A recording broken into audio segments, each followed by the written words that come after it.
일본이 한국에 대한 수출 규제를 일부 풀었습니다. 이에 청와대는 당장 맞대응 조치를 풀지는 않는다는 입장입니다. 즉, 한국 정부는 일본 정부가 한국에 내린 수출 규제를 전면 해제하기까지는 강경한 입장으로 압박을 가하겠다는 의지로 풀이됩니다. 지난 7월 1일 일본은 한국의 수출 규제를 단행했었는데요. 현재 상황에 대한 일본 언론도 일본의 패배를 인정하고 나섰습니다. 자세한 소식 확인해 보겠습니다. 구독과 좋아요는 큰 도움이 됩니다. 꼭 부탁드립니다. 일본 경제산업성은 지난 20일 한국의 수출 규제 대상으로 삼았던 반도체 품목 중 포토레지스트에 대한 수출 심사와 승인 방식을 개별 허가에서 특정 포괄 허가로 바꾼다고 발표했습니다. 한국 정부는 일부 진전이라고 평가하면서도 미흡하다는 반응입니다. 한 청와대 관계자는 우리 정부는 화이트 국가 리스트를 비롯해 지난 7월 이후 취해진 모든 수출 규제 강화 조치가 원상 회복돼야 한다는 입장이다 라고 밝혔습니다. 이러한 상황이 되자 일본 언론은 아베 정권의 한국에 대한 감정적인 외교의 실패라며 쓴소리를 마다하지 않았는데요. 이에 세 가지 실패 원인을 꼬집었습니다. 첫 번째 실패 원인은 일본은 적과 짝이 되어야 할 상대가 잘못됐다는 지적입니다. 나라와 나라 사이의 관계로 볼 때 상식적으로 생각하면 일본은 한국과 사이좋게 지낼 수밖에 없다는 것입니다.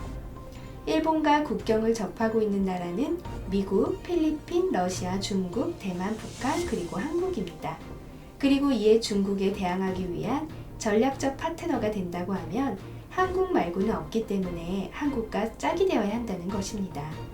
같은 민주주의 국가이고 가치관도 크게 다르지 않으며 한국과 일본이 싸우고 있어 가장 큰 이득을 보는 나라는 중국이라는 점을 강조했습니다.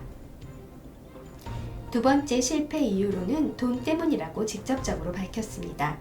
일본을 관광 흑자로 이끈 장본인은 한국인 관광객이라는 것인데요. 세 번째 원인은 외교를 국내의 인터넷 우익의 비율을 맞추는 소재로 삼아서는 안 된다는 것입니다. 분명히 우익들은 한국을 혼내줄 수 있어 즐겁다고 기뻐하고 있으며 아베 총리의 단단한 지지 기반이 되었을 것입니다. 이것은 미국의 압력으로 야스쿠니 신사 참배를 하지 못해 잃은 점수를 한국을 적으로 삼고 공격하여 얻겠다는 것에 불과합니다. 아베 총리 개인의 권력 유지를 위해 실질적인 국익은 희생시키면서 중국의 실리가 되는 외교를 했던 것이라고 비판하고 나섰습니다.